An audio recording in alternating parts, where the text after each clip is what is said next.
ചെങ്കണ്ണ് pink I എന്നും അറിയപ്പെടുന്നു. കൺജങ്ക്റ്റൈവയ്ക്ക് സംഭവിക്കുന്ന വീക്കമാണ് ചെങ്കണ്ണ്. കണ്ണിൻ്റെ വെളുത്ത ഭാഗവും കൺപോളയുടെ ഉൾഭാഗവും മൂടുന്ന നേർത്ത ചർമ്മമാണ് കൺജങ്ക്റ്റൈവ. ചെങ്കണ്ണിൻ്റെ കാരണങ്ങളും ലക്ഷണങ്ങളും പ്രതിവിധികളും ഒന്ന് നോക്കാം. വൈറസും ബാക്ടീരിയയും മൂലമുള്ള അണുബാധയാണ് പ്രധാനമായും ചെങ്കണ്ണിന് കാരണമാകുന്നത്. അലർജികളും കൂടുതലായി കാണപ്പെടുന്നു. ചില രാസവസ്തുക്കൾ, പുക തുടങ്ങിയവയും ചെങ്കണ്ണിന് കാരണമാകാറുണ്ട്.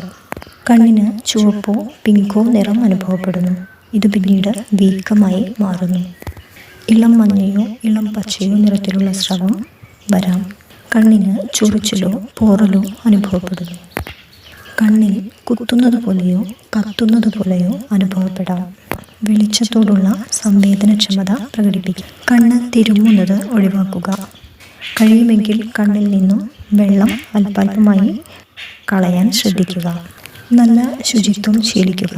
പ്രത്യേകിച്ച് കണ്ണിലോ മുഖത്തോ സ്പർശിച്ചു കഴിഞ്ഞാൽ കൈകൾ വൃത്തിയായി കഴുകാൻ ശ്രദ്ധിക്കുക. മറ്റുള്ളവർ ഉപയോഗിച്ച മേക്കപ്പ് ബ്രഷുകൾ, കോൺടാക്ട് ലെൻസുകൾ എന്നിവ ഉപയോഗിക്കാതിരിക്കാൻ ശ്രദ്ധിക്കുക. കോൺടാക്ട് ലെൻസുകൾ, മേക്കപ്പ് എന്നിവ ഉപയോഗിക്കുന്നവരാണെങ്കിൽ ഉപയോഗിച്ചതിന് ശേഷം അണുവിമുക്തമാക്കാൻ ശ്രദ്ധിക്കുക.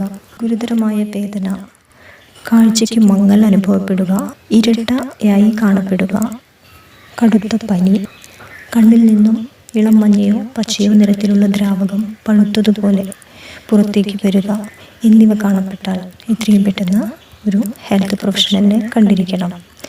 ഇനി ഗുരുതരമല്ലാത്ത ചെങ്കണ്ണ് ഒറ്റമൂലി കൊണ്ട് സുഖപ്പെടുത്താം. ഒറ്റമൂലി പരിചയപ്പെടാം. ചെറുതേൻ കണ്ണിൽ ഒറ്റിച്ചു കൊടുക്കുക.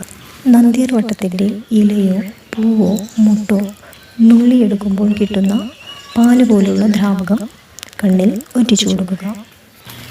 വളരെ ലളിതമായതും സുലഭമായതുമായ ഒറ്റമൂലികളാണ്. ചെയ്തു നോക്കൂ. നിങ്ങളുടെ അഭിപ്രായങ്ങളും അനുഭവങ്ങളും കമൻറ്റായി രേഖപ്പെടുത്തും. വീഡിയോ ഉപകാരപ്രദമായെങ്കിൽ എത്രയും പെട്ടെന്ന് എല്ലാവരിലേക്കും ഷെയർ ചെയ്യൂ. മറ്റൊരു വീഡിയോയുമായി വീണ്ടും കാണാം. നന്ദി, നമസ്കാരം.